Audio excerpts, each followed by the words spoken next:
Yes, narcissists are usually the ones to end relationships. But what happens when they're not? What happens when you discard first? I can tell you I've done it myself, and I've talked to plenty of people who have as well. So we don't have to guess. One thing that you can absolutely expect when you discard a narcissist first is blame shifting. Narcissists are masters at avoiding accountability. So when you try to hold them accountable for the things that are wrong in the relationship, they're of course going to shift the blame to you. It cannot be their fault. So if you've reached the point where you are ready to discard, you are probably at the point also where you've tried everything to get this relationship to work, to get this person to see that they need to step up and work on the relationship too. It can't only be one person trying to save the relationship, and it can't only be one person trying to take accountability. It just doesn't work that way.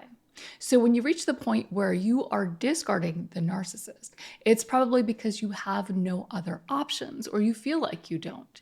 This isn't working and there's nothing you can do alone to fix it. But still, they will not take accountability. Still, they will make you feel like you have not done enough, even though you were the only one doing anything to fix things all along. So another thing you might expect from a narcissist if you discard first is some form of rage. Because especially if this comes as a surprise to them, it might trigger shame within them. Because a discard is a form of rejection. You know, if you've ever been discarded, it doesn't feel good. It feels kind of like you're being tossed out with the trash. And regardless of how you do it, not every breakup is a discard.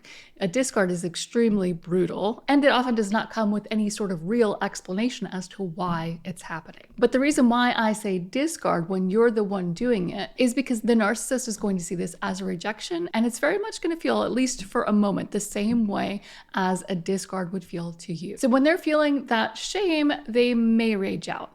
Now, this one does not always happen because usually a narcissist will also not want you to know that you've gotten to them, because that means you matter.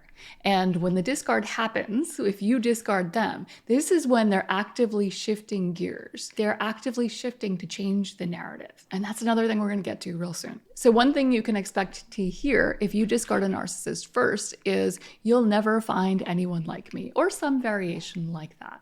See, what they're going to do here is devalue and gaslight you. And they're going to lay it on thick. They're going to make you feel like you don't matter. And they're going to try and twist things to make it seem like they were about to discard you anyway, or that you were just so lucky that they held on as long as they did. So good. They're going to take the attitude like the trash took itself out. And almost always this is a whole lot of gaslighting. So this next one does not always happen immediately, but sometimes it does. So what they might do is go into love bombing mode. And this is kind of fix it mode because they're not ready for the discard. And it really depends on where they're at emotionally when the discard hits. And it also may depend on how in control they are of their emotions. If they do love bomb you and make you feel like they're sorry for not fixing things and like they could make it work, I will say, as always, when you're dealing with a narcissist, be careful and look out for that other shoe to drop. Because a lot of times when they're doing this, it's not really to keep you around unless there's another reason why they need you around. So maybe you're supporting them or otherwise good for their image. If they are love bombing you to get you back, there is a chance that they're only doing it so they can be the one to discard later. So definitely, if you are at your wit's end with a narcissist and you feel like you've done absolutely everything to get them to see that you both need to work on the relationship and that maybe they shouldn't talk to you the way they do, and maybe they shouldn't keep secrets, they shouldn't gaslight you, and they should be open to having a healthy conversation instead of engaging in a whole bunch of circular arguments and word salad. If you feel like you've gotten to this point now, all of a sudden, out of nowhere, this person is trying to get you back. Suddenly, after years, they realize the error of their ways and they're going to change. Definitely take that with a grain of salt and proceed with caution. So regardless of what else a narcissist does, if you discard first, whether they blame shift, gaslight, or maybe love bomb you, you can expect if you discard first and you stand strong, They are going to try to instantly take control of the narrative. If you've been through this before, you know what I'm talking about. It's almost like you could see the wheels spinning. Like they're trying to figure out exactly what they're going to say to other people, what story they're going to tell other people to make them come out on top and to make it seem like they're the ones who deserve pity here. Like they put up with your mess for so long and this is what they got for it. Poor narcissist, am I right? And one thing I want to point out about this story, about this narrative that they're going to start spinning, is that it's not necessarily going to be true. And there may only be tiny grains of truth in it. What's interesting about these stories that narcissists spin is that they become very believable. And the reason they become so believable is because the narcissist begins to believe them themselves. They actually start believing the stories that they're telling. And it's something that you can definitely understand on a logical level, but you don't realize how dysfunctional it is until you actually experience it firsthand. So I've had an experience where I was in a conversation with this narcissistic person, and he started talking about the reasons why this relationship was so terrible for him and why it wasn't working for him. And there were tiny grains of truth in it, but he was saying stuff that he knew wasn't true. I mean, if he really stepped back and thought about it, if he stopped drinking his own Kool-Aid for a moment, he would have realized that he shouldn't have been saying that stuff to me because I knew it wasn't true. And he knew I knew it wasn't true. But the thing is, they believe it. So there was a really weird, awkward moment where I called him out and he kind of stuttered and didn't know what to say because it was like I sucked him back into reality for that second. And then he just changed the subject. So if you are in this place, if you are getting ready to discard, understand that there may be things that come out that aren't true. And that is just the way it is. So think about what's more important to you.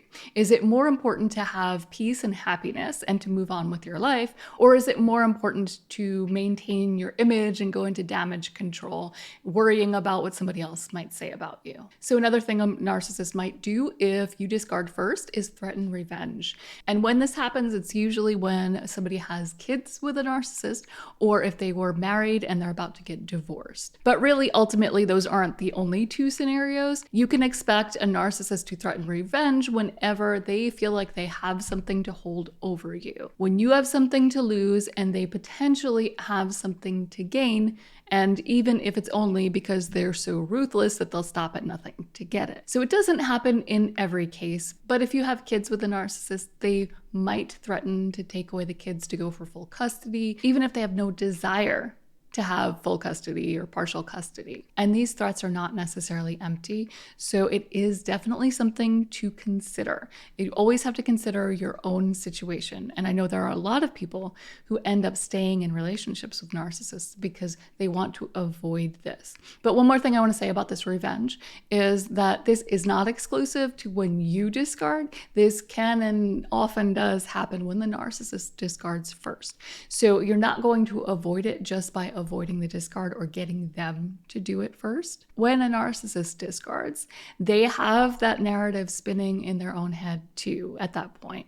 So they feel like you deserve whatever you get. They feel like you deserve nothing. There's just the chance that it might be a little bit more amplified if you're the one who creates that injury, if you're the one who discards them first. And now let's have the most important conversation about what happens when you discard a narcissist, because this is the strongest warning I can give you. And I'm giving it from personal experience, but I know plenty of other people who have had a very similar experience. So if you discard a narcissist first, be sure you're done.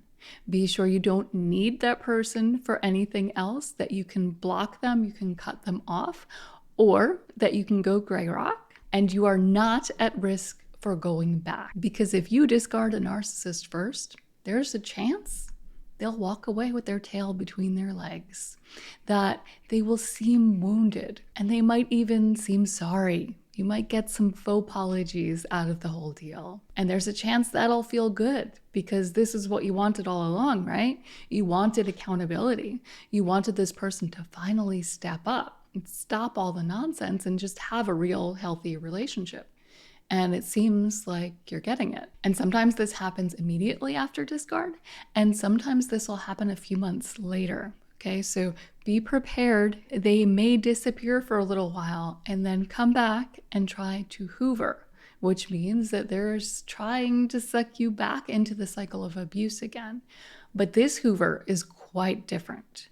This Hoover is purely for revenge. From my own personal experience, I had been stuck in the cycle of hoovering and discard so many times. And if not for this experience, I'm not sure I would have ever gotten out. But after learning about narcissism and learning that all that happened here, the brutal nature of it was very much calculated and intentional. Eventually, this sealed the deal for me. To see this side of a person that I thought I had seen all the ugly sides to was very eye-opening. And once I finally lifted out of the fog and realized that there was some intention behind it and all of it, that's the point that I had the strength to get out. And if you're in this place right now, I'm going to link to a video that I hope can do the same thing for you and give you some closure on a relationship that is so confusing and also so painful.